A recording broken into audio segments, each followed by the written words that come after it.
வெயில் ஜாஸ்தியாக இருக்கும்போது அதிக மசாலா சேர்த்து நம்ம பிரியாணிலாம் சாப்பிட ஆசைப்பட வேணாம். ஆனால் பிரியாணி சாப்பிட்ட ஃபீல் இருக்கணும் அப்படின்னு நினச்சிங்கன்னா இந்த சாப்பாடை நீங்கள் ட்ரை பண்ணி பாருங்கள்.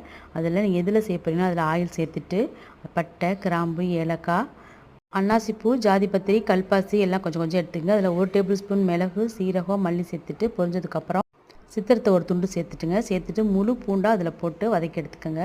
எல்லாம் பொரிஞ்சு வதங்கினதுக்கப்புறம் கட் பண்ணி வச்சு வெங்காயத்தையும் அதில் சேர்த்து வதக்கிட்டு 2 டேபிள் ஸ்பூன் இஞ்சி பூண்டு பேஸ்ட்டையும் சேர்த்து நல்லா பச்சை வாடை போக வதக்கி எடுத்துக்கோங்க.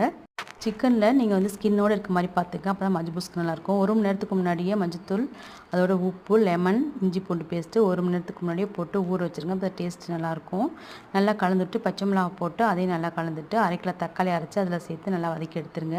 இப்போ 1 மேகி க்யூப் போட்டுக்கோங்க, கரெக்டாக இருக்கும். நல்லா வதங்கினதுக்கப்புறம் 1 டீஸ்பூன் வந்து மிளகுத்தூளும் 1 டீஸ்பூன் ஜீரகத்தூளும் போட்டு நல்லா வதக்கிட்டு தேவையான தண்ணி ஊற்றிட்டு உப்பு செக் பண்ணிவிட்டு நம்ம அரிசியை போட்டு தம் மட்டும் எடுத்தோம்னா சூப்பரான மஞ்சள் பூஸ் வந்து ரெடி.